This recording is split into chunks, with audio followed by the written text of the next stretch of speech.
the last series. Like I was in the crowd, I was watching them, and I think that they have the capability of getting to a game 3. Were you the one screaming in the front? Yeah, that was me. And clapping really loudly? Yep, top of my lungs. Oh, we actually got to see you on screen, by the way. I know, I heard. You were Mirko told yeah. me. Yeah.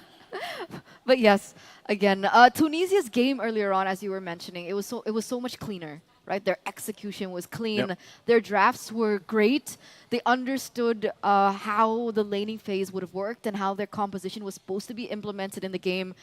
If they didn't have a composition that was too great in the early stage, they'd be a little bit more disciplined. They would work with objectives more so and wait for that power spike. So we've seen the adaptations from Tunisia. We've seen the development from Tunisia.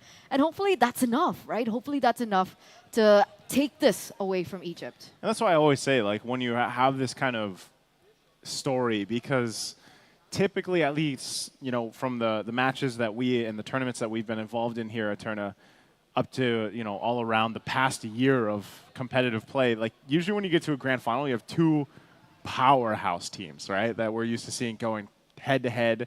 And even in that sense, when you have 2 powerhouse storied teams going at it, there's always an underdog, right? Like there's always a team that is going to be the one, maybe people say like the odds aren't in their favor or something like that. And that's always the time, because we just came from that. We were just in Riyadh and we saw basically a miracle happen, you know, when the recent IESF champions did get defeated over there in the Mid-Season Cup. But, you know, that's the thing. I think even when it comes to this, and you bring the looking glass a little bit closer to this, like to the AEC, as good as Egypt is, they could make a mistake. And like that's why I was saying before we had that break, where when you only have a best of 3, if you go and make a mistake in game number 1, it gets a little tougher because you're already facing match point, you know? And what we saw from Tunisia in the previous match, that's what I'm saying. They have all the blocks that they need to actually come out with a win in this best of 3. It's just more so, I think, every single time when we look at the drafts, when we get to that point, it's like, how do they control the early game? I think a lot of games right now kind of go south in the, let's say, under the 5 to 6 minute mark. Like if, you know, you see teams scale up really quickly, depending on the lineups that we see here, like if they're already in a lead, like even a 5-0 lead before the 5-6 minute mark, or let's say even, let's stretch it out a little bit longer, before the first Lord, there's a high chance that that first Lord push might be game ending. You know what I mean? And so I think for Tunisia, all they have to do if going against a team like Egypt is get control of the early game. Like whatever that is going to be in the draft, once we eventually, you know, get to our game number 1 draft here, that's what we have to look at. What do they prioritize? Because I know you got your notes from the previous series. Like what was that priority for Tunisia when they were, you know, facing off against Morocco? It was a lot of different factors, I think. Because honestly, in the last game that we saw when Tunisia was playing, it wasn't them holding a better priority in their mid-prio. It's just their execution was a lot cleaner. Yeah. Because honestly, it was, who were they up against earlier on? Morocco. Morocco, yeah. When they were up against Morocco, Morocco had the control of the early game, right? They had the snowball coming through, but Tunisia, they were very patient. They were waiting for the mistake that Morocco made. They found it, and they took it as an opportunity to seize the entirety of that game. So that's definitely something that we should be looking out for, right? That discipline coming in from Tunisia. And it looks like the drafts are starting. We're not going to take a look at it just yet, but we do see a few things happening. We're not going to tell you just yet, though, ladies and gentlemen. It's a surprise. Let's just, you know what? Let's just, I think this is happening. It. Okay, well, we'll have the draft up here in a second. I was looking up behind me because there are a couple picks, I believe, already being picked up. I think that is an Edith. Yeah. That was the first pick. So we'll see if the draft does pop up here. You guys can see it on the screen as well behind our lovely casters over there for the Arabic language. But it is most likely that Edith first pick. And this is actually a pretty good start. I've actually been looking for the Edith like in a lot of the matchups because of just how solid of a hero it is. And it's even flexible to the sense. Like you could throw it in the roam. You could still actually even put it in one of the side lanes. And it looks like the response from Tunisia is going to be is that a Lolita? Lolita's going to get picked up first. And then you have a Ruby popping up over here. So there's a lot of interesting things. Does that mean that they went and prioritized? I'm wondering, too, in terms of the Ruby Edith, like that's already enough tankability, like tankiness for your lineup already, you know, for Egypt. And it's a lot of flex because they can Who's going work where? it around as best as they can according Ruby to the gold. composition that will be set up later on by Tunisia. So there's a lot of things that they can work with here. I'm actually curious to see what the bans were. I'm wondering whether the Zask was banned because we don't see the Roger coming through as well. I swear One I of just the saw it hot picked up. priorities as well was that. But it looks like the Valentina is one of the picks for Tunisia. So they do have flex in the Valentina, and not so flex with the role, but more so that the Valentina can be utilized in many different scenarios and many different ways. Yeah. You can opt for a little bit more damage, I would say, with the Edith takeaway, or you can go in for the I'm Offended from Ruby and get a little bit more tools to work around with to facilitate the Lolita and her Numnon Blast when they go in for the team fights. Yeah, I think Valentina is still a... It's not like S tier anymore. Remember, there was a time when Valentina would literally be in every single game. Valentina Faramis. Valentina Faramis. Man, that's throwing it back like a year, I think, at that point. But Valentina still, so far, what we see, and I don't know the exact percentage, but I think the win rate on her is actually pretty healthy in a lot of the competition that we've seen so far. And it's really because of what you just said. Like, you also force this draft to be a little bit different. Because as you know, once the Valentina is across from you and it's locked in, you've got to be kind of considerate of, like, what ultimates are we picking up that could possibly be stolen by the Valentina and used against us, you know? So something to be said there and something for them to consider. And it looks like we are still getting through the second phase of bans here. And I think, you know, I can't see those. I'm not sure if that is a Zask. It might be a Zask over here, over on Egypt's side if they did. And not sure on that side for Tunisia either. But with that, I think it could leave us still with what is the gold lane going to be? Like, what is the gold lane option? Again, I don't want to throw a bunch of heroes out there because we don't see the bans right now. But so far, at least throughout the tournament, it's been a lot of, obviously, the Moskov. We've seen the Claudes pop up. Honestly, the Brody. Moskov has kind of lost popularity at AEC. Just in AEC particularly, right? We've seen a lot more Hariths, Harith, yep. honestly, in the gold lane. A Lila at some point, obviously not a pop hero, but it's usually Harith. The Layla popped up, was that yesterday? Yeah. Yeah. No, 2 days ago, yesterday. Time zones. Time zones. Yeah, But it's popped up, though. Layla's Harith, popped up. Roger. Yeah. And what do you think, what else would be priority in the gold lane so far that we've seen? I think it falls around that. Carry as well, I think. Oh, and Carry. Natan. We've seen a Natan surface you guys- time yep, I remember here that. and there, yeah. Natan is, and which is weird because in other parts of the world, let's say Natan works really well, but for some reason here in AEC, like it seems like it struggles a little bit, similar to the Moskov. And I think Harith has been the go-to. And probably a lot of that is just because of the favorable matchups that you do get, you know, when you lock in the Harith. And that's why still a lot of the times that's kind of the priority. You can see there now Tunisia. Looks like we're through the second phases of bans here. So that is an export being locked in. Jungle. Yeah, Jungle export. We saw this earlier today, too. It worked really well. It was from the first matchup there that we got to witness with the men's teams fighting out for the third place. And it worked really well. It was like, it scaled up so fast. And that's why, again, I was mentioning for Tunisia, if you really want to go ahead, secure yourselves a good game against Egypt, like a team like this, you got to secure that early game. Like, they need, when we do eventually get to the game, they have to be the ones setting the tone and setting the pace from start to at least the first turtle. Like let's just start there. Baby steps, you know what I mean? Like, don't worry about getting to the Lord later on. Start before that first turtle comes up. Control that point, because there you see it. The Fredrin, wow, Fredrin's going to be locked in alongside a carry here from Egypt. That's interesting. Throw it back. Throw it back. Throw it all the way back. So Throwback Thursdays? Oh, Exborg. it's Throwback Tuesday. Throwback Tuesday. There we go, ladies and gentlemen. But it looks like the Claude is also going to be locked in, as well as the Turisla for Tunisia. There's the And we Zask. do see the Zask. So you were talking about early game. With the Zask being locked in for Egypt in the mid lane, it is a big deterrent to how that lane is going to go. But one of my biggest concerns is Exborg jungle, right? Yep. Exborg jungle against a Fredrin jungle. You would think that the Fredrin would have a bit of a difficulty going head-to-head against the Exborg, but of course, execution is key. And we can talk about this till the very ends of the earth, but it Ends all of comes time. back down to the performance of both these teams. Yep. We can hear the claps coming in from the venue here at Casablanca, Morocco. And they are also in anticipation of how this game is going to go. Because once again, ladies and gentlemen, we'd like to remind you, this is the grand finals of AEC. After months of the online qualifiers, after weeks getting to this point, after the playoffs and the brackets of the journeys and just everything both of these teams have just really experienced up until this point, it boils down to this. Who will be moving forward to WEC? Who will be able to represent their region at WEC against the titans of the world, the titans of the rest of the world? Great, once again, great points here. Exactly what's at stake.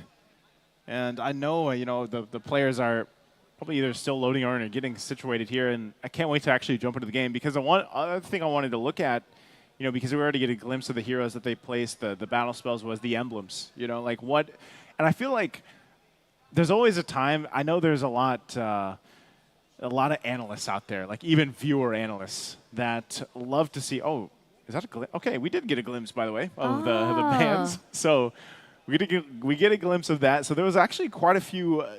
I feel like bands that went out were just respect bands between both these teams, because you see that too. Nolan was actually the last band over here from Tunisia, alongside the Clint, Roger, Jushin, and the Julian. Julian has been another pickup constantly. And I mean, even when we were talking about the gold lanes, like the Roger and the Clint, Clint, funnily enough, is banned a lot here in the AEC. Yeah, we saw what Clint was able to do in the lane, right? Against a lot of lane bullies like the Harith, the Clint can actually fend for himself in the lane. I think earlier on we saw a Clint lethal ignition, which is something that we don't see quite often, but that increased amount of damage that he had with the DOT from the lethal ignition really did help him secure that lane as a winning lane that ultimately snowballed out of control. And then he was able to participate in the team fights, really dish out that damage in the team fights as well, and pick up a lot of these towers in the side lane. So it has worked out a lot, and it's so famous. It's like a staple hero for a lot of women's MLBB teams. Like even Vitality Shell, she also utilizes this Clint in the gold lane up until this point. Wonder why that is. Maybe they're just like Cowboys. Because they can do it against the Harith, who's found a lot of success in the gold lane. Yeah, you know what I think it is? I think it's just like Clint he's such a fun hero to play. Like if you think about it, I don't know if you're a gold laner, if you like to play the gold lane, or all the gold lane mains out there. Clint is one of those heroes. Number one, he's got great skins, I would say, and number two, like everybody loves a cowboy, and I think that's one of the things. But jokes aside, too, Clint is just. There was a time when he was basically non-meta, and like even now he's kind of like, quote unquote, not totally meta. You know what I mean? Like, but he works in a lot of compositions because of the fact that number one, he does quite a bit of damage, like bursty damage. The way he works. But also, I feel like you can actually kind of just leave Clint alone, and he's mostly going to be okay, unless it's just constant, ganks towards his lane. But you allow him to farm up, and then his power spike happens sooner than some of the traditional gold lanes that we see pop up. For example, Claude takes a lot longer, Carry takes a lot longer. But for some reason, especially the way that his ultimate works, and then if let's say you get an early, I'm not sure on the build pass right now, but even an endless battle like that, if that just pops up, the Clint is actually doing a lot of damage from quite a far range, with the way he works. So interestingly enough, and there we go. Okay, we're actually going to be jumping in the game now. Game number one here in this best of three. It's going to be Egypt and Tunisia fighting it out for the grand finals here. Again, at stake, a trip to Riyadh for the WEC between these two Titan teams that have made it already up to this point. So let's dive in, ladies and gentlemen. And the first glance, right? If we're talking about compositions and if we're talking about winning lanes, essentially now Egypt are holding on to two, right? They have the Zask in the mid lane. You can even see them utilizing that rotation to actually bring Mikomi quite low here. I don't think they're going to commit onto it just yet. And they also have a winning lane in the gold lane with the carry. So Tunisia, they do have an opportunity to work with their winning lane in the EXP lane because they have the Terizla. But right now, it looks like they're going to be playing in for the mid lane. Mid lane. Yuki, okay, Yuki's going to be fine. She might be tired, but she's alive. She is. So far, we do see once again disc or dusk. Do you know the specifics of it? I forgot to actually ask her how to pronounce her name, but earlier we did say disc. So disc was rotating towards this top side, giving a little bit more additional help towards this Claude to get to that power spike. But meanwhile, they have actually bought some time now to go in for the setup for this next neutral objective. And you were talking about the importance of this first turtle. Okay, as they get the first turtle, we'll have to see if they actually fight for it, right? Let's find out, too, as Mikomi, she does have the level 4 available to her. So they're going to fight, actually, for this. Velvet already, there's going to be the pull. They crash in a little bit longer. Yuki's so tired. Will be the first to go down, and now it's Mary trying to fight to go. Oh, man, but we're going to take a break here. Oh, we're jumping back in. Okay, hold on. I got to see how that unfolded. Velvet's still quite low. And another kill there. That's 3 for Egypt. Yeah, 3-0 trade so far, and it looks like they're going to be able to pick up that turtle. So when it comes down to it, it's a big win for Egypt once again with a 1. Okay, this is going to force another fight once again. Primal Wrath already getting popped down. Look at the damage coming out through. Yuki's so tired, going to have to go away from the demonic descent. And now Mikomi on the run. Nucci's still there. Last Insanity going to be used too, but no one actually going down in the exchange. That's the power. You know, you have this just... The Zask being able to provide a lot of that damage, that magic damage early on, it's kind of hard to get through this. And now in the mid lane, Mary could be in trouble here still. She fights on, but that's the body of Smith, the passive for the Trizzla here. And meanwhile, in the gold lane, right, we do see something happening here. It looks like the Claude is being bullied under tower, is going to be able to trade some damage onto Nucci that will eventually cause her to recall. But again, this carry is having a better time. As compared to the Claude, we do see that Names has a level lead against Raven on the Claude. So that is something that we were expecting from the drafts. Meanwhile, again, Velvet and Mary. This should have been a winning lane for Mary, by the way, on the Trizzla, but Velvet is holding her own in that lane, going with the Brave Smite. And that's something that we don't really see, right? Because for the most part, we do see that the Ruby opts for Warcry, but I think the emblem usage Velvet here with the Brave Smite has worked a little bit better in that trade 1v1. Yeah, it's more of just like sustain the lane, try to match the Trizzla, of course, and that's exactly what they do. And I think they might just be able to get another turtle here, too. I'm not sure if Tunisia wants to contest this. They're a little bit too late, though. Turtle's going to be scored. Numenal Blast tries to find the mark, but is not going to find it. They get caught into the penalty zone, too. Once again, the descent's going to come down. Last Insanity, though, will be able to find Nucci, and now forcing Disc back a little bit further. She runs to the turret. Will survive with 1 HP. It's only Nucci that goes down. They trade. Yuki is so tired, but the objective once again goes to Egypt. 16.9k. Oh, wait a second. Mikomi caught in a no man's land here. Sunlight so aggressive. Oh, no. Names jumps in. Was trying to get the last light wheel off, but won't be able to do it. Sunlight's fine, but they trade the turret. So Egypt, all part of the plan, will get another objective in the mid lane. Wow, another, right? They're rotating so quickly. They're collapsing on these objectives so quickly as well. Their head is 100% in the game right now, and they're looking for more around the map. Egypt, 19k gold lead as compared to Tunisia, who's only been able to amount to 14. So that's a 5k gold lead now in for Egypt. And that space, that damage onto Yuki, that's... Oh no, Nucci. Nucci, Disc. Last Insanity going to be popped. All this around the purple buff. Yuki's so tired. She cannot find a setup that she's looking for on this Lolita, and they're just going to be forced back once again. Raven will be able to get out under the turret, but the rest of her team still in the retreat. She's going to get cut off here. Sunlight waiting patiently. Raven, where can you go? Onward, Earth Shatter into the air as she'll fall under the tier 2. Another pickup for Egypt. Another one, and it looks like they're going to be able to get that tower as well.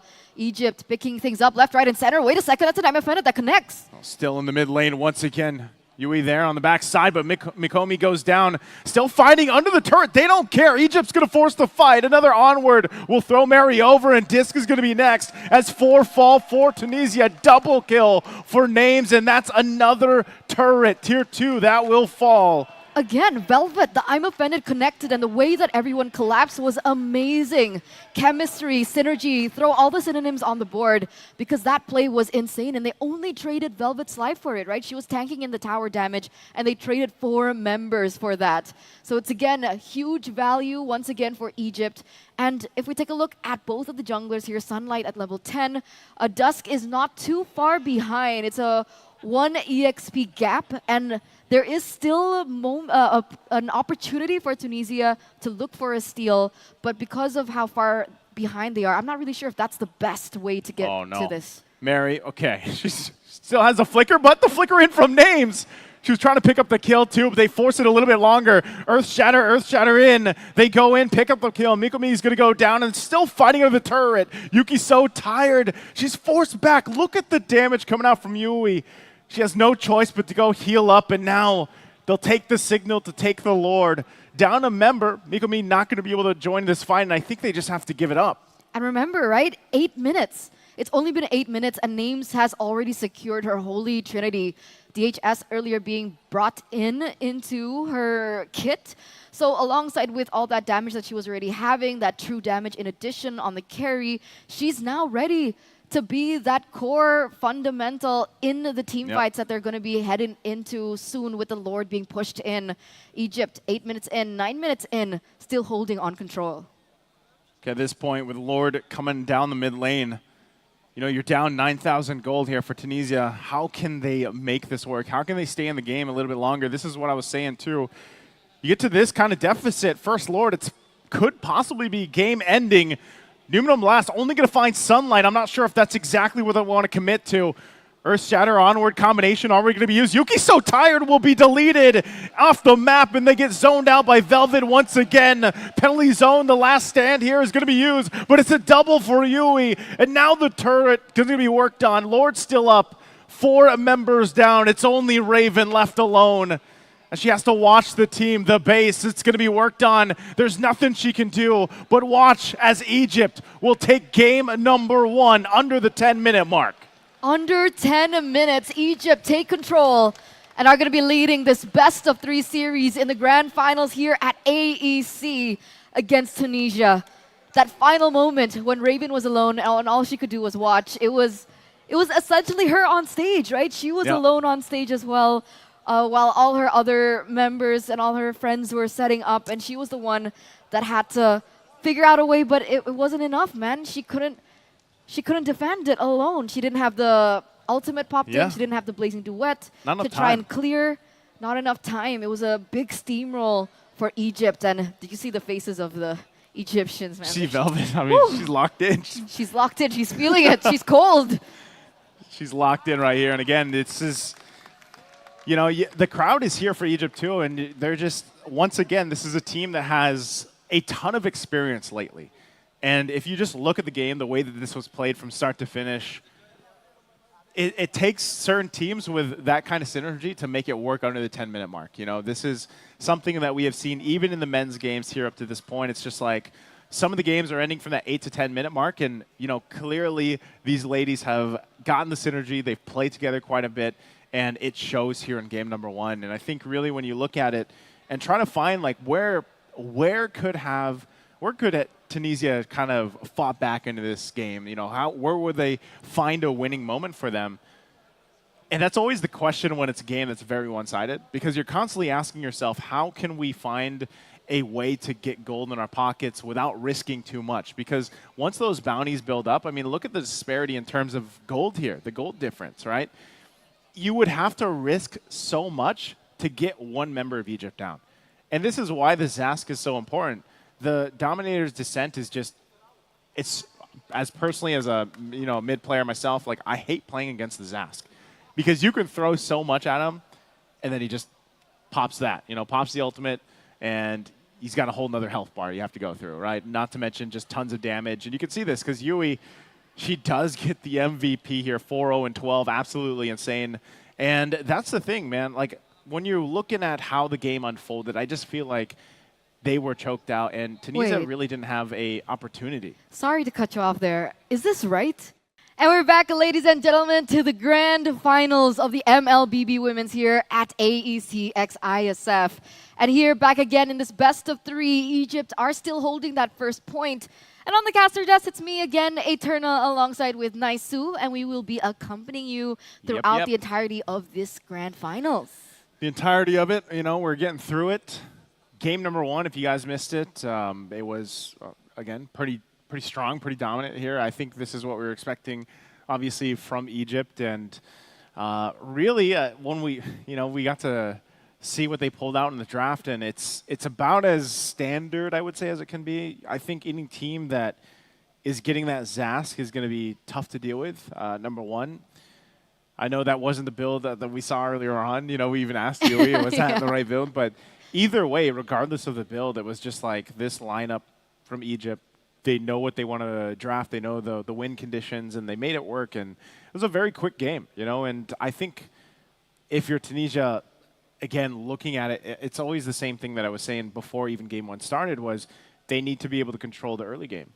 If they're not able to get any type of control early game, then it's going to be very difficult for them to do anything against a team like Egypt. I mean, you saw the way, too, that they're very calm and collected. Like, Egypt has been on the stage internationally before. They've competed. They've seen what it's like to also lose some major games. Like, they had their own struggles just about a month ago dealing with some of the competition and everything. And I think when you I don't know. I can't remember if this is Mirko that says this, but, like, it's not an L for loss. It's an L for learn. L for learn. L for learn, right? And I think, like, if you look at what happened with Egypt's time just a month ago, they learned so much. They did. They took a big L. They learned a ton. Which is why I find Egypt and their performance just so impressive, because I got to talk to Nucci actually yesterday, and she mentioned that they're functioning without a coach.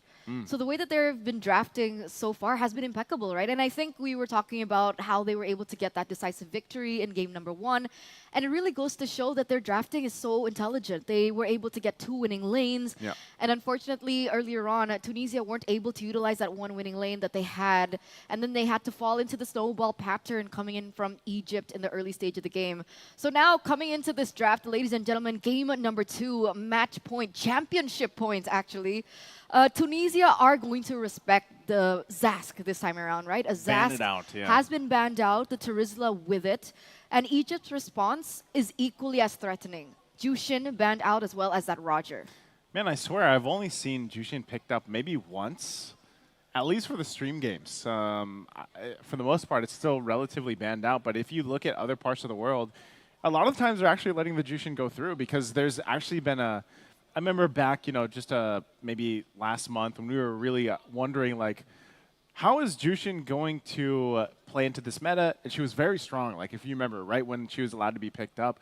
And I think teams now, they have an answer to kind of deal with that. And a lot of the times, even the Tigreal off the top of my head ends up working well against the Jushin or even against the Zask pick that we see here. So either way, I think, once again, as we get through this banning phase, there's the Chip, another hero that has played a vital role in that have happened here for the AEC.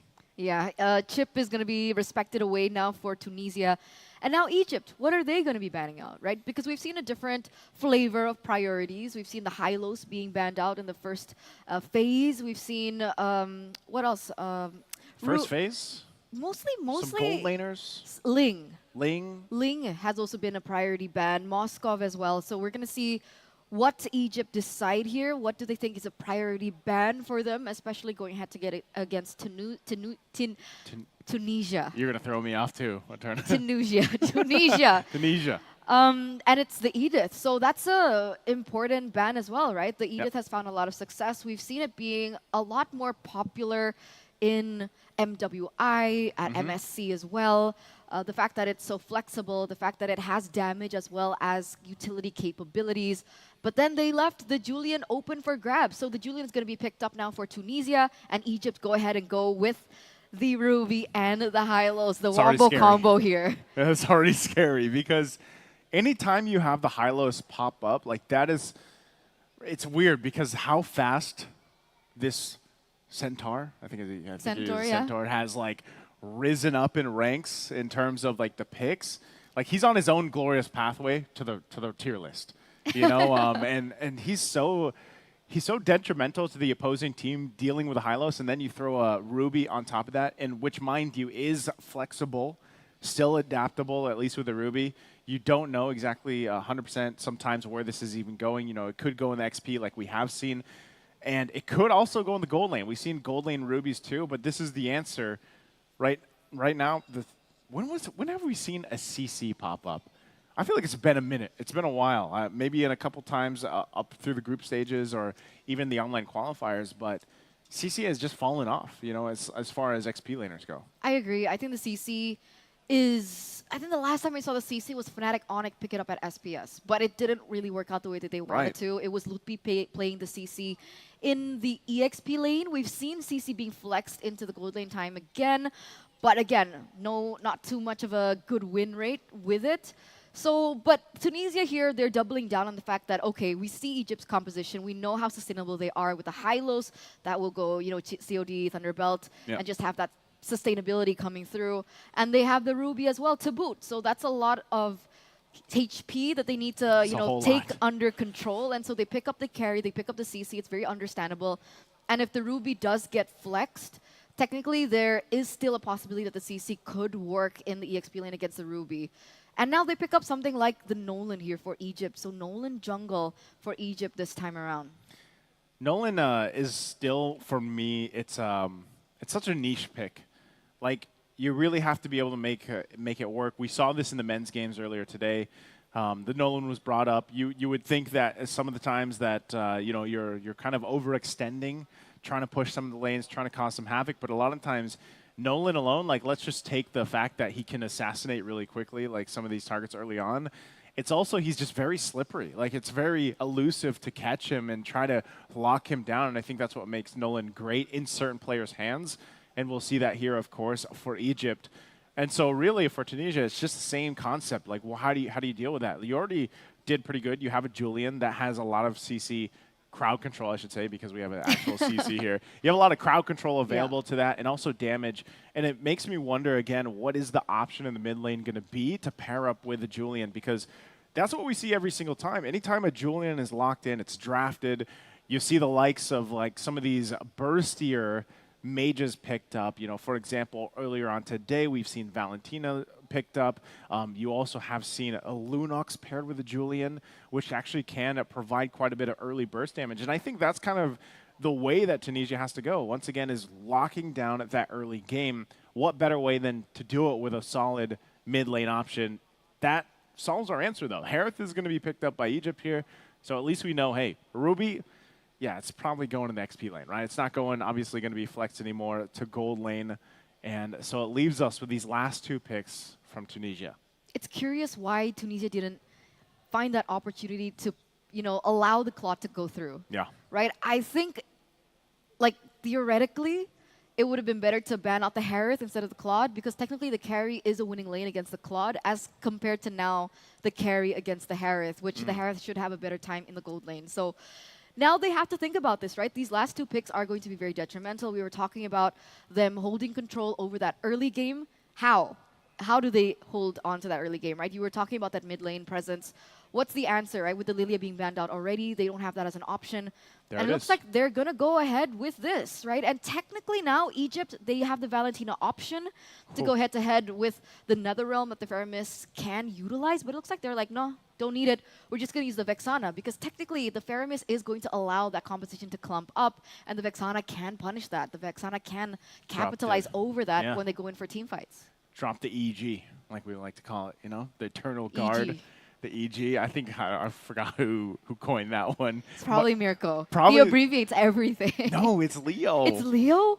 Mirko also abbreviates everything because of the fact that Leo does. I think it was EG, but, you know, regardless of the fact, the Eternal Guard is going to be great into the lineup that we see here, because you were mentioning it after the first two picks were picked up here from Egypt, Eterna. It's like, you know, you're going to have a ton of durability and light and, like, health bars to go through. Well, why not pick up a Feramis to at least add a little bit, you know, of your own with the Netherrealm? Try to go ahead and match some of that, extend the team fights. And I feel like in a way it's a good response to what we saw already. but you're going to have to fight in a very forced corridor. We're talking about a Zaman Force.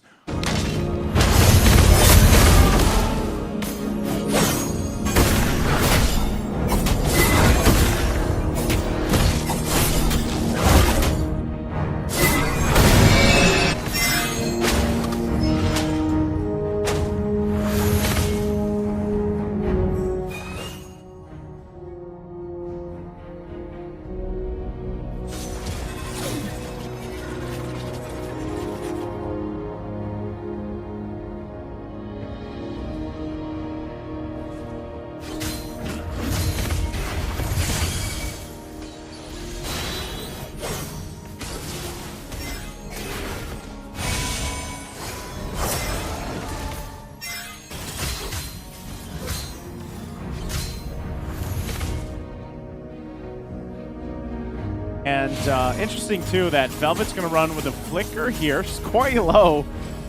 I think she's going to have to go back to base, yeah, after that one, because even with the Hylos, you know, we've seen a difference where you got the Revitalize, you've got Vengeance Hylos as well. So we'll see how this flicker ends up working out, exactly what they want to do. And again, before we jumped in, it's like you have the glorious pathway into the Zaman Force. So it's a glorious force, you know, that's you're going to be fighting into. And so for Tunisia, that's something they always have to keep in mind, especially when the objective fights turn out. You're right.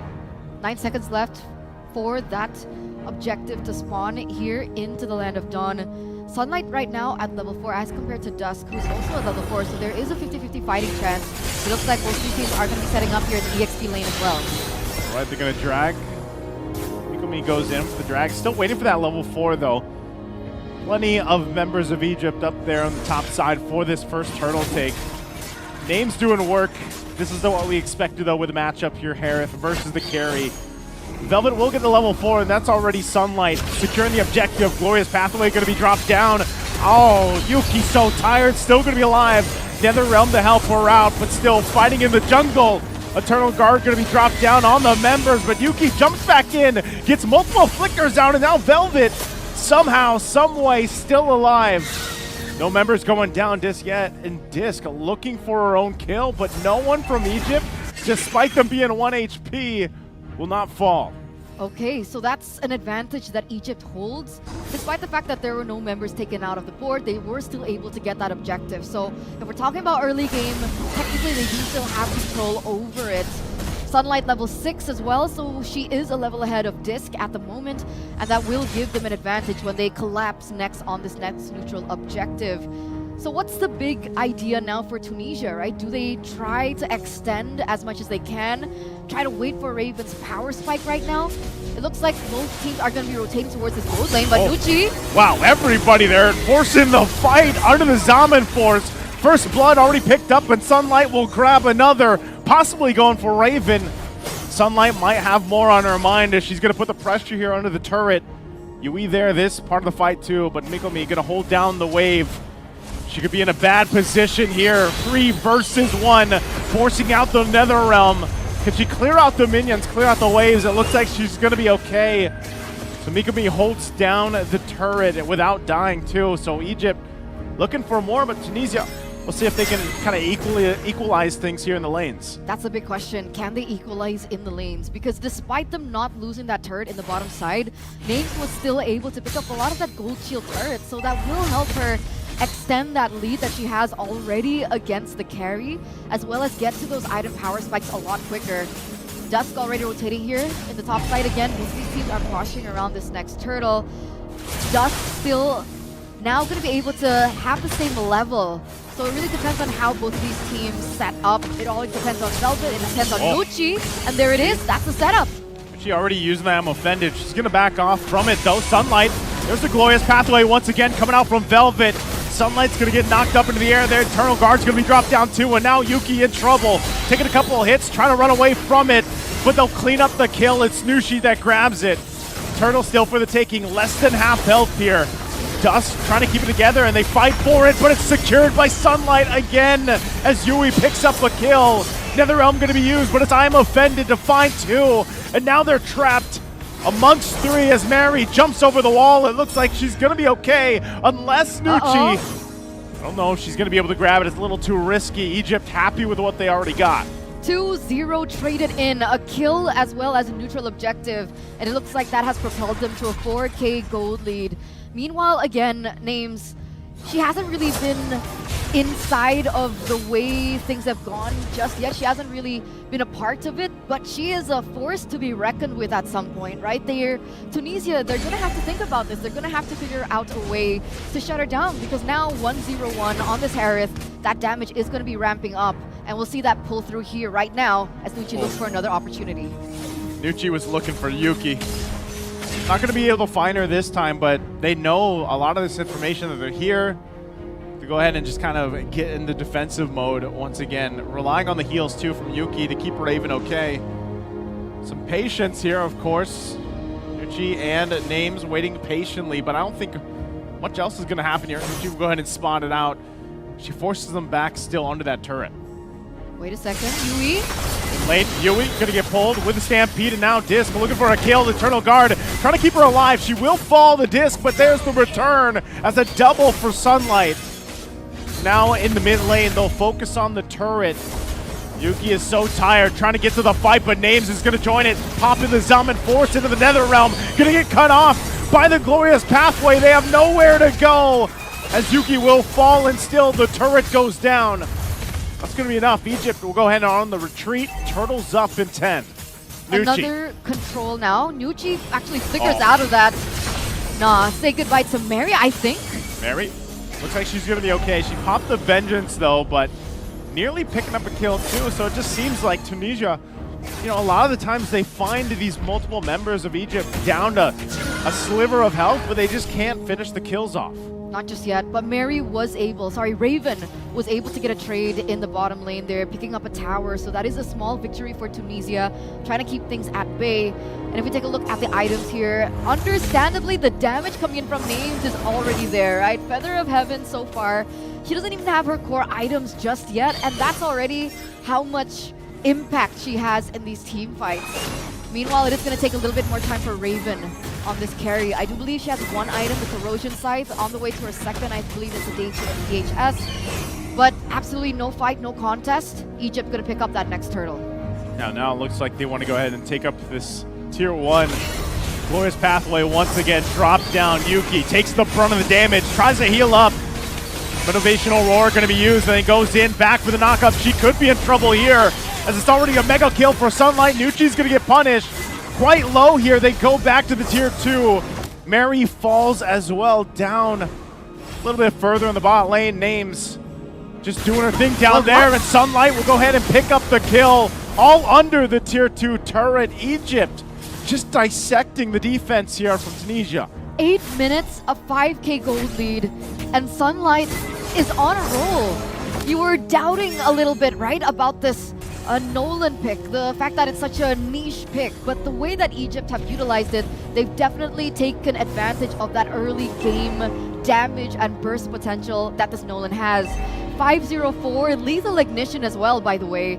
So she understood the assignment, she understood what she wanted to go for, and the execution has also been phenomenal. Look at this again. Even Yuki's having a difficult time opening up the map, giving information and vision because of that poke, because of that pressure and damage that Egypt already holds onto here in the 9th minute of the game. That's a little bit too much, especially when your Minotaur, your front line, is getting poked down that quickly. Very difficult to find the initiations that, could turn the tide of a game here already at this point, nearly the 10-minute mark. And it looks like Egypt's on course to what they did for even game number 1. Yuki, wow, look at the damage. That's the burst we were talking about. Another decisive pickup. Glorious Pathway going to cut them off from the turret. Nowhere to go for Mikomi as she falls. And Egypt will pick up kills and turrets and make their way. There's a bit of a push from Disc up top, but ultimately it's just going to be a Lord focus here from Egypt. Maybe even some resources. It's Tunisia now on damage control, right? That's what we're seeing. They're losing a couple members here and there, and they're looking to sacrifice that in order for them to regain their footing and perhaps try to force it into the later stage of the game, because these turrets, are going to be valuable, right? As many turrets as you can. If they are going to be able to fend off as much as possible, and if they can force this to that later stage of the game, then it will come in handy. Now that Raven has picked up the Corrosion Scythe, unfortunately though, I do believe Names already has the Holy Crystal. Yeah. Yeah, she has 3 items alongside with it. She has a Starlium Scythe to boot. So she really is on that power spike. And how do you take down Names? How do you figure out a way? I mean, technically the only person that can look for that opportunity is Yuki.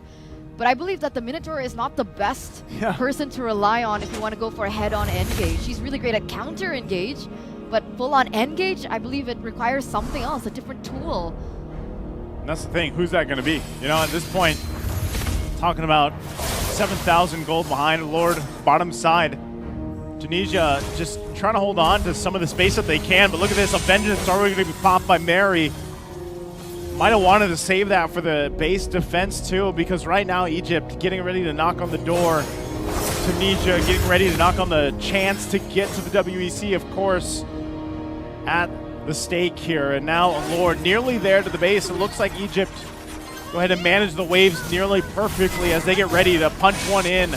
Turret's going to go down. Names also quickly picks up Divine Glaive. Damage in full force. Lord now on the bottom side. It's up to Tunisia holding it on. Glorious Pathway going to be dropped into the Eternal Guard, forcing him back. Yuki deleted like she's not even a tank. Ravens to follow. Velvet, little low. She'll finally go down. Lord's still going to be up though, and they're just going to work on the base here as Egypt will go ahead and sweep the series and make it to the WEC as they are the champions for AEC. Congratulations, Egypt! We started AEC with 8 regions here, and it came down to only one, and that one is Egypt, the chosen one here for the African Championship. And they're going to be paving their way forward, having a little bit of another taste, and perhaps a pathway of revenge back into Riyadh to find that second chance at glory. They get another shot. You know, basically here they went to Riyadh recently. They're going to go get a chance to go again and take what they've learned throughout the process again, the L that they had, and they take that learning experience, turning it into a learning experience, and now look at, they're on top of the AEC. They get to this point, and every single game they played, every single match they played was undefeated. I would say it was just undefeated. It was in their favor, like by a big lead. And I think, again, for all the teams that had to face Egypt throughout the entirety of the course, even back in the online qualifiers, like, this is kind of what you want to aim to be. You know, this is what you're going to look forward to. This is what you want to look, and even to an extent, cheer on once they go and represent, you know, the country over in WEC. I think that's a thing that they're going to be doing, hopefully, as good as they've gotten. I hope to see them get to, you know, far into the playoffs even for WEC. And if there's anything we've learned so far, Riyadh is a place where the unthinkable happens and where dreams are made. That's true. Right? You come in, you thinking that Titans are going to be taking over, but the fact is, the underdogs are usually the ones to be able to take it. So it's a big shot for Egypt once again, back in Riyadh. Excited to see what they can take for themselves once they get there, and it's been such an honor to be a part of their journey, right? We saw 100%. them in the open qualifiers. Yep. We actually got a chance to talk to them as well with the interviews, how different they have come to this point, how much more confident they are. Honestly, it's been an honor to see them grow. Yeah, it's and it's funny because that's the thing. It's like you've seen them grow. You know, even back in where we first met them a month ago, even before IESF online qualifiers. You know, you got to see them, you got to interact with them, and then seeing to where they are now on the stage has been phenomenal. It's been a great experience, and I hope that this is enough time between now and the WEC that they even get more time to practice, get more time to be prepared, and bring their best showcase, you know, for WEC. You can hear the crowd too, of course, congratulating them as they are on stage, and it's been amazing to see them get to this point, and it is going to be Names that gets the player of the match there too. Just great performance, you know, on the Harith. Got a lot of that time to just kind of farm up herself and join the fights when she really needed to. But again, what makes this team from Egypt really stand out is just the synergy that they play with, the amount of reliability they have on each other, and it really shows, right? Because even from the draft, like they're confident in what they bring to these games, Yep. and they execute it nearly perfectly. So it's almost in a similar fashion where it's like, I can't wait to see what they do in WEC. And this is technically a different roster. Technically, yeah. Yeah, It's a shakeup. From Falcons, Vega, Mena, Yep. right? When they were together at MWI. So even the open qualifiers, if I'm not mistaken, it was Electa in the jungle position. But with this new roster, with this new lineup that they have brought onto the table, it has worked out so well. So it's like they've been together for so long. But of course, congratulations again. And thank you to all the other regions that participated. The fact that they were able to come this far, especially for Tunisia, they put up a great fight. And of course, I hope that this is the beginning of their journey and the beginning of the African region. And hope we get to see their names a lot more often on the international stage. Yeah, definitely. Can't wait to see, can't wait to see more of this and how this is all unfolded up to this point. And it's just been a great platform. So I hope even for, all the women's teams out here, they've really enjoyed the opportunity to be out here for the AEC. So thank you guys back at home as well, in the audience as well. Thank you so much. We're going to throw it over to the host. It's been me, Eterna, alongside with Naisu, and we'll see you tomorrow.